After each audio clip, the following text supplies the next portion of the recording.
अध्याय 84 अंधक उपाख्यान। ओम नमो नर्मदाय श्री मार्कंडेय उवाच। तत्र स्नात्वा तु भुक्त्या य उपवासपरायणः क्षप्पा जागरणं कुर्यात् दद्यात् दानं च यत्नतः। मुनिश्रेष्ठ श्री मार्कंडेय वदले, तिथे भक्तीने स्नान, उपवास, रात्री जागरण करून यथाशक्ती दान द्यावे। श्री महादेवाला पंचामृताने स्नान घालून स्वकल्याण इच्छिणाऱ्याने सत्पात्री दान केल्यास त्याचे पितर 12 वर्ष निसंशय तृप्त राहतात आणि दाता निरंजन देवाच्या स्थानी जातो। जो त्यांच्या नावाचा स्वगृही यथाशक्ती जप करतो त्याला नील पर्वतावर जे पुण्य मिळते ते सर्व प्राप्त होते। जो शूलभेदात प्रत्येक पर्वात व विशेषतः मांसाती श्राद्ध करतो त्याचे पुण्यफल ऐकावे। केदार, कुब्जा, कणखल, गंगासागर संगम, सीतासीत, अर्बुद, अमर पर्वत तसेच गंगा आदी तीर्थाचे विशेष पुण्यफल प्राप्त होते ते त्या तीर्थात निसंशय प्राप्त होते। जो यथाविधी पितर व देवतांचे मंत्रयुक्त तर्पण करतो तो मागच्या पुढच्या दशकुलांना तारतो। त्याने पवित्र होऊन इथे दक्षिणाही द्यावी। पूर्वोक्त न्यास करून शास्त्रानुसार 8 मानस मंत्राने अष्टपुष्प द्यावेत। वारिज, सौम्य, आग्नेय, वायव्य, पार्थिव, वानस्पत्य, प्राजापत्य व 8वे शिवपुष्प द्यावे। वारिज म्हणजे जल, सौम्य म्हणजे गोड दूध, आग्नेय म्हणजे धूपदीप, वायव्य म्हणजे चंदनादी, पार्थिव म्हणजे कंदमुळे, वानस्पत्य म्हणजे फळे, प्राजापत्य म्हणजे अन्नादी आणि शिवपुष्प म्हणजे उपासना करणे। आता अन्य पुष्पांबद्दल सांगतो। पहिले पुष्प अहिंसा, दुसरे पुष्प इंद्रिय निग्रह, तिसरे पुष्प दया। या पुष्पांनी देव प्रसन्न होतात। हे राजा, या तीर्थावर तप व भक्तिपूर्वक पूजन, शिवाय छत्री, चामर, शय्यासन व पादत्राणे दान करावीत। या पूजनाने त्रिमूर्तीचे पूजन होते। या प्रकारे पूजन करणारा प्रलयापर्यंत स्वर्गात राहतो। जो ब्राह्मण पंचामृताने श्री महादेवाला स्नान घालतो, कुमकुम, केसर, चंदन, अगर आदीने श्री महादेवाला लेपन करतो, नानाविध फुलांनी पूजन करतो, तसेच संसारात जो रुद्रसूक्त, पुरुषसूक्त, ईशेत्वा आदी मंत्र, ज्योतिर्ब्राह्मण, गायत्री, मधुब्राह्मण, मंडल ब्राह्मण, देवव्रत नावाचे दैव्यसूक्त या यजुर्वेदीय सूक्तांनाही जो भक्तीने जपतो तो शिवलोकात जातो। महाराज, प्राचीन काळी महादुर्जय एक अंधक नावाचा दैत्यराज झाला। त्याने चिरकाळ शिवाराधना करून श्री महादेवाला प्रसन्न केले। प्रसन्न झालेला भगवान श्री महादेवाने अंधकाला म्हटले, वर माग। तेव्हा वर प्राप्त करून अंधक दैत्य खुशीने त्वरित निघून गेला। त्याच्या नगरीत रत्नांनी भरलेले पात्र घेतलेल्या, अक्षतायुक्त पात्र घेतलेल्या शेकडो हजारो स्त्रिया दिसत। ब्राह्मण मंगल शब्दांसहित मंत्रांचे पठन करत, मंत्री, सेवक, राज्य, घोडे, रथ व हत्तींसहित राजा समृद्ध होता। पुरवासीही वृद्धीचेच काम करत। या प्रकारे राजा आनंदाने राहत होता। देव त्याला हरू शकत नव्हते। वर प्राप्त दैत्याबद्दल जाणून देव साशंक झाले। ते एकत्रितपणे देवराज इंद्राला शरण गेलेत। देवांना पाहून इंद्रदेवाने विचारले, देवतांनो, तुम्ही कोणत्या कारणास्तव आला आहात? तुम्हाला भय कसे उत्पन्न झाले? देवांनी सांगितले, इहलोकात एक महापापी, महाअहंकारी अंधक नावाचा असुर उत्पन्न झाला आहे। त्याला घाबरून आम्ही सर्व आपल्याला शरण आलो आहोत। त्या कालावधीत एकटाच रथावर आरूढ होऊन अनेक अस्त्रांनी युक्त असा तो बलगर्वित भयंकर अंधकासूर इंद्रपुरीत गेला, जी स्वर्णभिंतींनी युक्त विविध गृहांनी शोभायमान व शत्रूंना दुर्गम होती। त्या इंद्रपुरीत लीलया स्वगृहासम त्या आसुराने प्रवेश केला। तेव्हा इंद्रदेवाने त्यास निज आसन दिले। अंधकासूर त्या इंद्रदेवाच्या शुभ आसनावर विराजमान झाला। इंद्रदेवाने विचारले, आपले आगमन कोणत्या कारणास्तव झाले? आपले काय काम आहे मला सांगावे। हे दानव, माझे धन मी तुम्हाला देईन। अंधकासूर म्हणाला, मला धन, हत्ती, घोड्यांची इच्छा नाही। मला आज स्वर्ग शृंगार स्थान दाखव। महाहत्ती ऐरावत, समुद्रातून प्राप्त झालेला उच्चैःश्रवा घोडा, उर्वशी आदी अप्सरा, हे 3 प्रकारचे उपहार व अन्य अलौकिक स्वसामर्थ्य दाखव. त्याचे हे वचन ऐकून इंद्रदेवही भयभीत झालेत. त्याने सर्व काही दाखवले. देव, यक्ष, गंधर्व, किन्नरांसहित सर्व आले. वाद्यांच्या साथीने अप्सरा नाचू लागल्या. त्या अप्सरांना पाहून त्याचे चित्त मोहित झाले. राजा, या कारणामुळे सारे देव घाबरले. चक्र, वज्र व शत्रूंना भयावह अनेक लढायांनी सर्व देव विकल व बरेचसे नष्ट झालेत. आदित्य व मरुत आदी देव संग्राम मंडलात पराभूत झालेत. सिंहाच्या पंजाने मारलेला जंगली जीव जसा वनात धावतो तसे एका दैत्याने सर्व देवांना पळवून लावले. त्यानंतर स्वबलाने देश गावातील प्रजाजनांना तो निरंतर पीडित करू लागला. बळाच्या जोरावर दूध, भाज्या, वस्त्र आदी बळकावू लागला. प्रजेला त्रस्त करणारा अंधकासूर कोणाशी आदराने बोलत नव्हता. त्यानंतर जबरदस्तीने इंद्रदेवाच्या पत्नीला घेऊन तो घरी गेला. तेव्हा इंद्रदेव इतर देवांसहित श्री ब्रह्मदेवाला शरण गेलेत. पर्वताप्रमाणे हत्ती,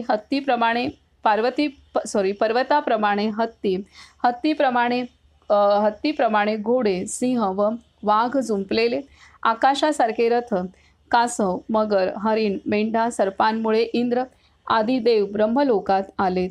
ऐश्वर्यसंपन्न श्री ब्रह्मदेवाला पाहून त्यांना नमस्कार करून त्यांची स्तुती करू लागले. हे जगन्नाथ, उत्पत्तिकारक देवा, आपला जय असो, जय असो. हे पद्मयोनी सुरश्रेष्ठ, आम्ही आपल्यास शरण आलो आहोत. आत्मज्ञानी देवांचे उद्विग्न वचन ऐकून मेघगंभीर वाणीने श्री ब्रह्मदेवाने इंद्रदेवाला विचारले, तुम्हा सर्वांचे इथे आगमन का झाले? तुम्ही सर्व तेजहीन का झालात? तुम्हाला कोणी अपमानित केले ते सर्व मला सांगा. देव म्हणाले, बलाने अहंकारी झालेला अंधक नावाचा एक दानव आहे. त्याने सर्व देवांचे धन व रत्ने हिसकावली. हे नाथ, परशु, चक्र, तलवार व तोमरांनी देवांना मारून इंद्रदेवाच्या पत्नीला बळाच्या जोरावर तो दानव घेऊन गेला. लोकपितामह श्री ब्रह्मदेवाने त्यांचे वचन ऐकून त्या राक्षसाच्या मृत्यूचा विचार केला. हा पापी दानव सर्व देव व दैत्यांकडून मारला जाऊ शकणार नाही. मग इंद्र आदी देव श्री विष्णूची स्तुती करू लागले. लक्ष्मी अर्धांगिनी असलेले देवदेवेश, आपला जय असो. आमचे त्वरित रक्षण करावे. आम्ही आपल्याला शरण आलो आहोत. जनार्दन, श्री विष्णूंनी त्यांचे स्वागत केले. महाभाग्यवान, तुमचे आगमन स्वागतार्ह आहे. तुमच्या येण्याचे प्रयोजन सांगा. काय काम आहे? माझ्याकडून कोणत्या कार्याची अपेक्षा आहे त्याचे कारणही सांगा. ज्याने तुमचा पराजय केला आहे तो यमलोकात जाऊ. सर्व देवांनी खाली मान घालून थरथर कापत पूर्ण वृत्तांत सांगितला. हे नाथ, अंधकासुराने आमचे राज्य हरण केले व आम्हाला पराजित केले. यामुळे हे देवा, पुत्राप्रमाणे आमचे रक्षण करावे. आमच्या शत्रूला पुत्रांसहित ठार मारून निर्वंश करावे. तेव्हा असेच होईल हे सुरासुरांनी वंदित भगवान श्री विष्णूंनी श्री ब्रह्मदेवाला सांगितले. हा श्री स्कंद पुराणातील रेवाखंडाच्या उत्तर भागातील अंधक उपाख्यान नावाचा 84वा अध्याय पूर्ण झाला.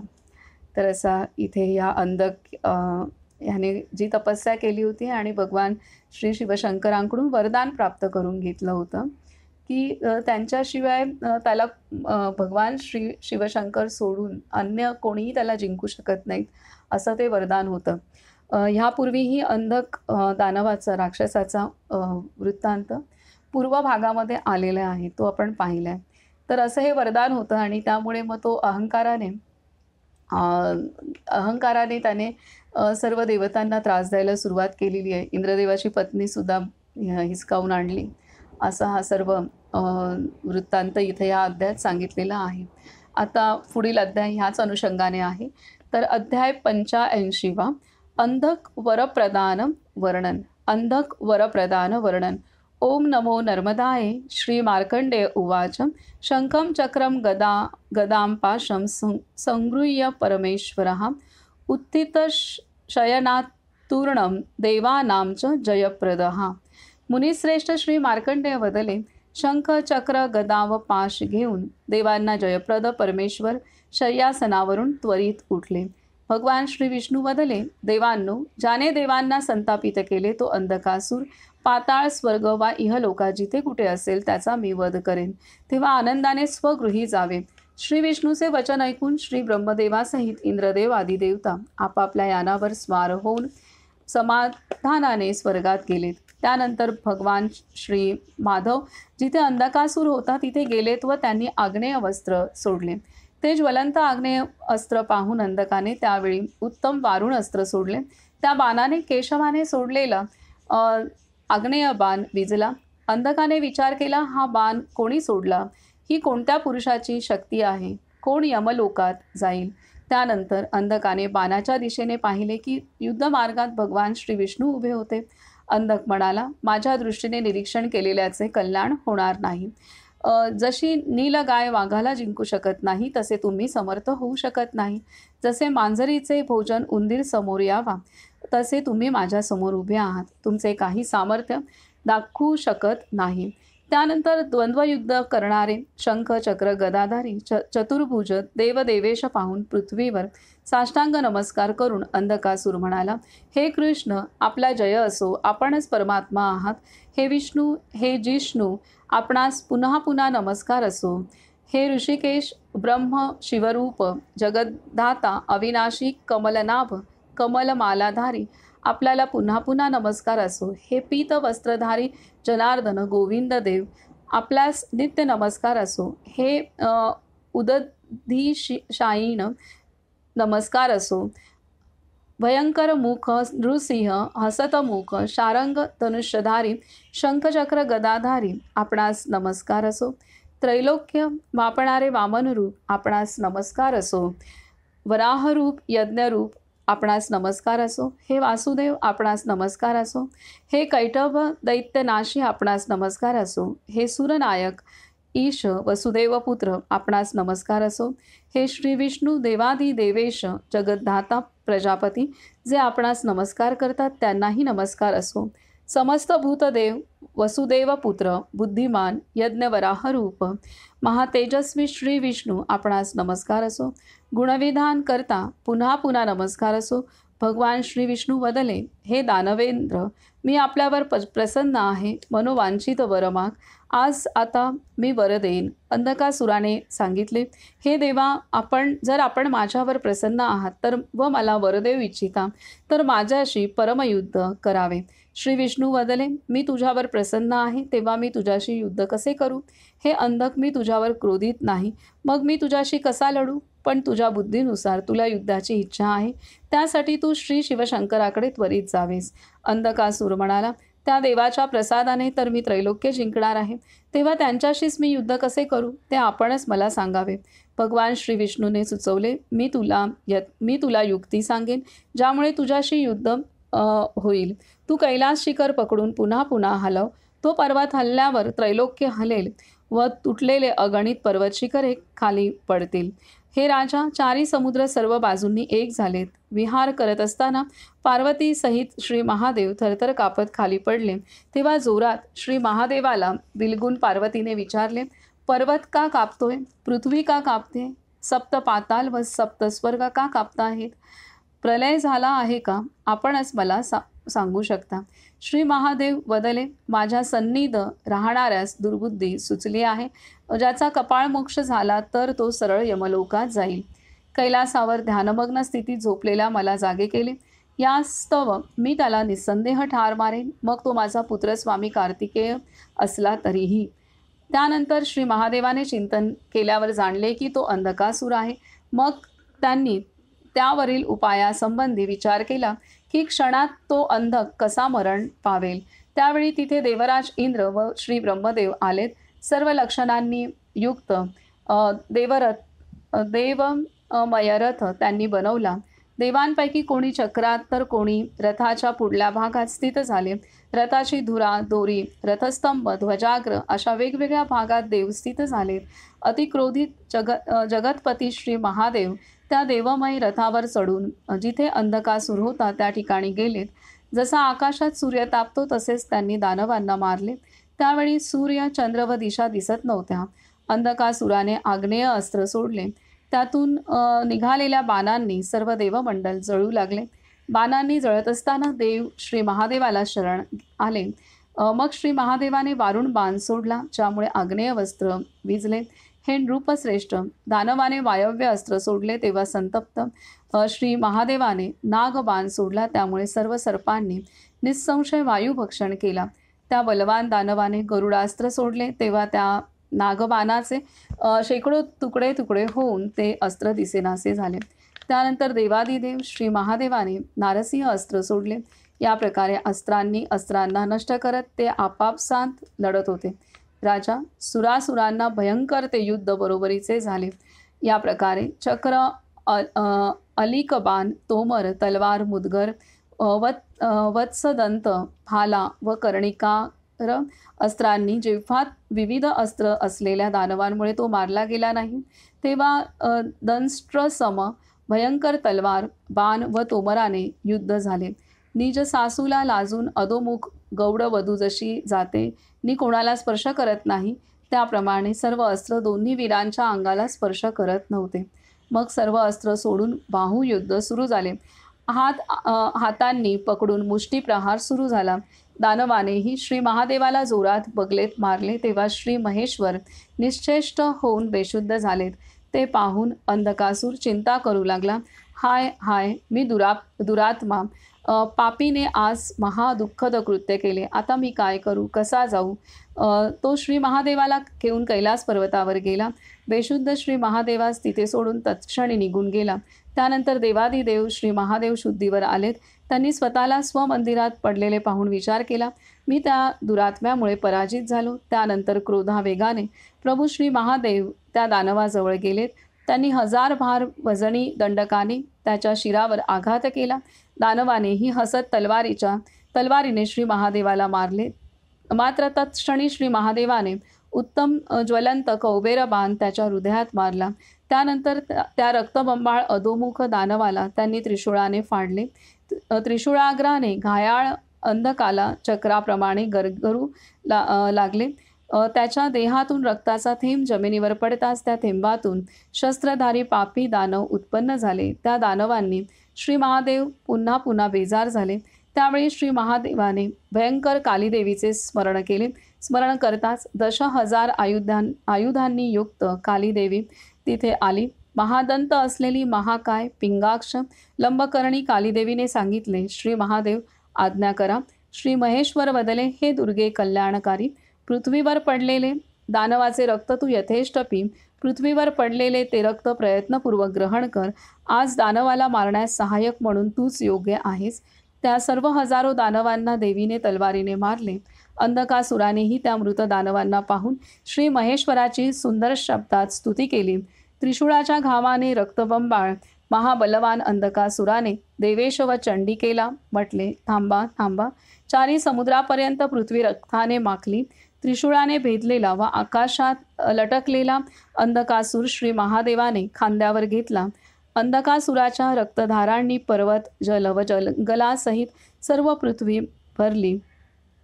त्या रक्तात श्री महादेवाच्या कमरेपर्यंतचा व हळूहळू छातीपर्यंतचाही भाग बुडाला. सर्व देव व्याकुळ होऊन विविध दिशांना धावले. त्यावेळी श्री महादेवाने अष्टांग घासले. त्यातून महाभयंकर दात असलेले हाहाकार करणारे अष्टभैरव उत्पन्न झालेत. खापर, तलवार, कात्री हाती घेतलेल्या त्या सर्व भैरवांना श्री महादेवाने सांगितले, तुम्ही हे सर्व रक्त प्या. भैरव ते रक्त प्यायले तेव्हा रक्त संपल्यामुळे जमीन दिसू लागली. अंधकासुराची कातडी व हाडेच शिल्लक राहिली. त्याचे शरीर सुकले. तेव्हा आकाशातील अंधकासूर म्हणाला, हे जगन्नाथ, अर्धांगी पार्वती देवी धारण करणारे देव, आपला जय असो. हे वृषभारूढ चंद्रशेखर, आपला जय असो. गंगाधारी, खट्वांगधारी, कामदेव विनाशक ईश्वर, आपणास नमस्कार असो. हे गणनाथ, पुष्णोदंत विनाशक, आपणास नमस्कार असो. सुंदर रूपधारी, आपणास नमस्कार असो. रूपरहित, आपणास नमस्कार असो. नमस्कार असो. श्री ब्रह्मदेवाचे शिरनाशक, सनातन, विश्वेश्वर, नित्य स्मशानवासी, नित्य भैरव रूप, आपणास नमस्कार असो. आपणच सर्वव्यापी करता व हरता आहात, अन्य कोणी नाही. पृथ्वी, दिशा, तेज, प्रकाश, वायू व सर्व प्राणीमात्रांचे जीवरूप श्री महेश्वर आपणच आहात. हे देवेश आपणच चंद्र, बुध, बृहस्पती, शुक्र, शनी व मंगळ आहात. हे महेश्वर, आकाशात जितके नक्षत्र, सूर्य, चंद्र दिसून येतात, हे सर्व आपल्याच कृपाप्रसादाने आहेत. अंधकासुराने देवादिदेव श्री महादेवाची ही विविध प्रकारे स्तुती करून हात जोडून नमस्कार केला. श्री शंकर वदले, हे बलवान दानव, वा वा, तू वर माग, मी दाता व तू याचक, मनोवांछित वर माग. त्रिशूळाच्या टोकाने भेदलेल्या अंधकासुराने सांगितले, हे देवेश, जर आपण प्रसन्न आहात व मला वर देऊ इच्छिता तर आपण मला आपल्या सानिध्यात नित्य राहू द्या. याशिवाय मला अन्य काही नको. मी भस्म अंगाला लावणारा, जटाधारी, त्रिनेत्र, चतुर्भुज, व्याघ्रचर्म परिधान करणारा, नागाचे यज्ञोपवीत घालणारा व्हावे. श्री शंकर, हीच माझी इच्छा आहे, जी आपण पूर्ण कराल. श्री महादेव प्रसन्न होऊन वदले, आज जो वर तू मागितला आहेस तो वर मी तुला देतो. मी तुला पूर्वीच सांगितले होते की तू भृंगिरिटी नावाचा गण होशील. हा श्री स्कंद पुराणातील रेवाखंडाच्या उत्तर भागातील अंधक वरप्रदान वर्णन नावाचा 85वा अध्याय पूर्ण झाला. तर असं इथे अंधकासुराला शेवटी भगवान श्री शिवशंकरांनीच त्याचा वध केलेला आहे. आणि त्यांनी स्तुती गायल्यानंतर श्री शिवशंकरांनी त्यांना आपल्या गणामध्ये सुद्धा सहभागी केलेला आहे. तर असं आहे की हाच भगवंत आहे की जेव्हा कोणीही शरण येतो तेव्हा त्याला आश्रय देण्याचं कार्य हे परमेश्वरच करू शकतो. तसं इथे अंधकासुर शरण गेला तेव्हा त्याला भगवंताच्या गणांपैकीच एक गण होण्याचं वरदान प्राप्त झालं. अध्याय 86वा. शूलभेदोत्पत्ती. ओम नमो नर्मदाय. श्री मार्कंडेय उवाच. अंधकस्य वरं दत्त्वा तेनैव सह शंकरः उमया सहितश्चापि कैलासं पर्वतं गतः. मुनिश्रेष्ठ श्री मार्कंडेय वदले, अंधकासुराला वर देऊन श्रीशंकर त्याच्यासह तसेच पार्वती देवी सहित कैलास पर्वतावर गेलेत. त्यानंतर आनंदित झालेल्या इंद्रदेवासहित श्री ब्रह्मदेव आदी देवगण तिथे आलेत व त्यांनी श्री महादेवाला प्रणाम केला. श्री महादेव वदले, महाभाग्यवान, तुम्ही इथे आला आहात, तुमचे स्वागत आहे. तुमच्यासाठीच निसंशय मी या दानवाला मारले. त्याच्या रक्ताने माझा त्रिशूळ मलिन झाला आहे. यास्तव हे पितामह, मी काय करावे हे सांगा. ब्रह्मदेव, मी ज्याला मारले तो तुमचा पुत्र होता. आता मी निसंशय उत्तम तीर्थयात्रा करू इच्छितो. श्री ब्रह्मदेव म्हणाले, आता इथे आलेल्या सर्वांनी निघावे. त्यानंतर श्री महादेवासहित सर्व देव प्रभासला गेले. प्रभास ते गंगासागर जितकी तीर्थे आहेत त्या सर्व तीर्थक्षेत्री स्नान करूनही त्रिशूळ निर्मळ झाले नाही. काळे वस्त्र जसे सफेद होत नाही तसे कृष्ण त्रिशूळ निर्मळ झाले नाही. तेव्हा सर्व देवांसहित श्री महादेव श्री नर्मदा तटी गेलेत.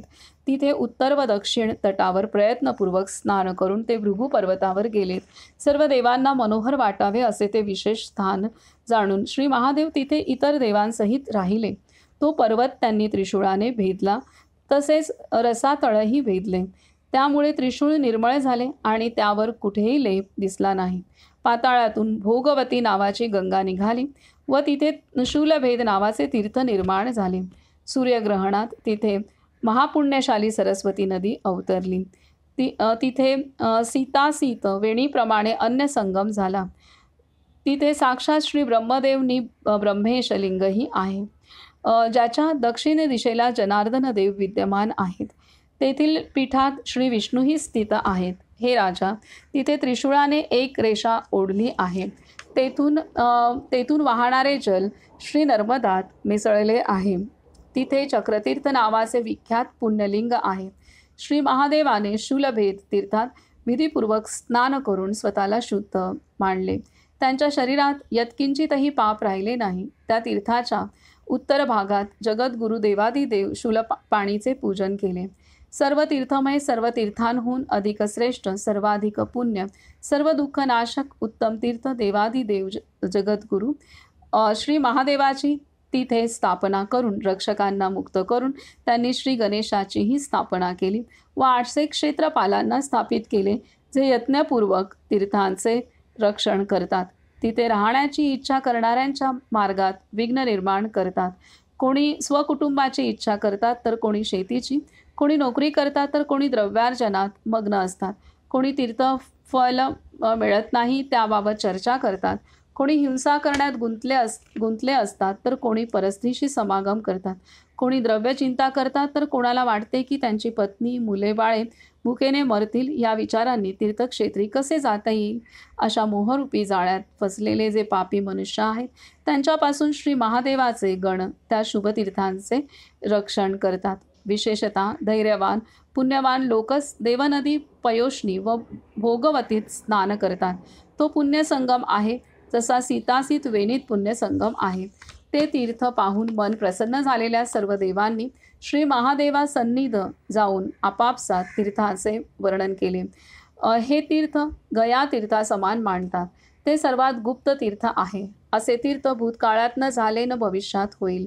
असे म्हणून श्री महादेवाचे पूजन करून श्री ब्रह्मदेव आदी देवता, गणदेवता तसेच गंधर्व, यमराज, वरुण व इंद्रदेव आदी सर्व सुरासुर नाचू गाऊ लागले. शिवाय स्तोत्रांनी त्यांनी श्री शिवशंभूला प्रसन्न केले. हे नृपोत्तम, श्री महादेवाने त्रिशूळाच्या टोकाने जिथे पर्वत भेदला तिथे जलपूर्ण 3 कुंड निर्माण झालेत. नृपश्रेष्ठ, त्रिशूळ चिन्हांकित ते सर्व कुंड पाप सर्व दुःख हरण करणारे आहे. दीक्षा मंत्ररहित व्रतधारी मनुष्यसुद्धा त्या तीर्थात स्नान करून संसार बंधनातून मुक्त होतो. पंचमंत्रांनी विधीपूर्वक स्नान करून सुवर्णसहित पंचघटांनी व वेदोक्त पंचमंत्रांनी जो पूजन करतो अथवा दशाक्षर, पंचाक्षर, त्रयक्षर मंत्रांनी जो पूजन करतो त्याला अक्षय फल प्राप्त होते. हे राजा, हे तीर्थ द्विजातींना अत्युत्तम आहे, तसेच ब्राह्मण, क्षत्रिय, वैश्य, शूद्र व स्त्रियांनाही उत्तम आहे. हे राजा, तिन्ही देवांचे ध्यान करून विधीपूर्वक स्नान करावे. जो दशाक्षर मंत्राने तीर्थाचे जल प्राशन करतो तो या कुंडाचे जल पिण्यासम फल निःसंशय प्राप्त करतो. जो दशाक्षर मंत्राने तीर्थाचे जलप्राशन करतो तो या कुंडाचे जल पिण्यासम फल निःसंशय प्राप्त करतो. जो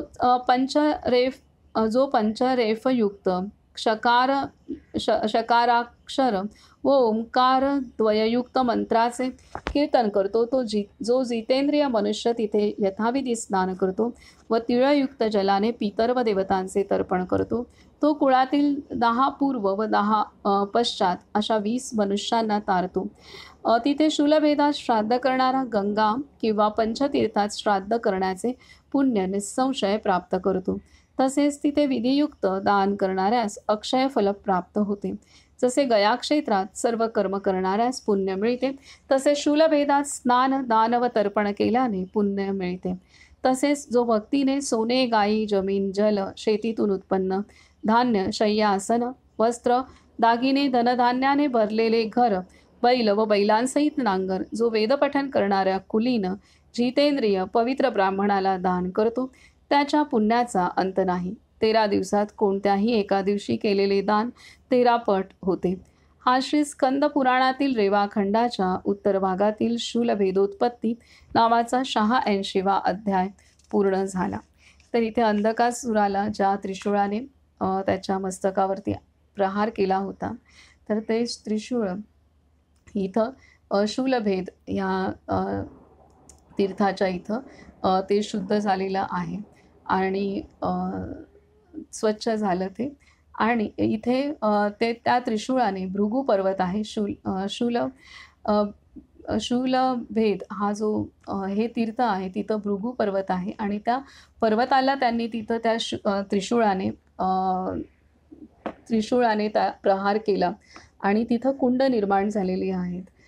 तर असे 3 कुंड तिथं निर्माण झालेले आहेत आणि त्यामुळे हा भृगू पर्वताला शूलभेद पर्वत असंही म्हटलं जातं. आता हे जे तीर्थ आहे इथं स्वतः श्री शिवशंकरांनी शिवलिंग स्थापन केलेले आहे आणि ब्रह्मदेवाने सुद्धा तिथं शिवलिंग स्थापन केलेलं आहे. तर आणि श्री विष्णूचंही अधिष्ठान तिथं आहे.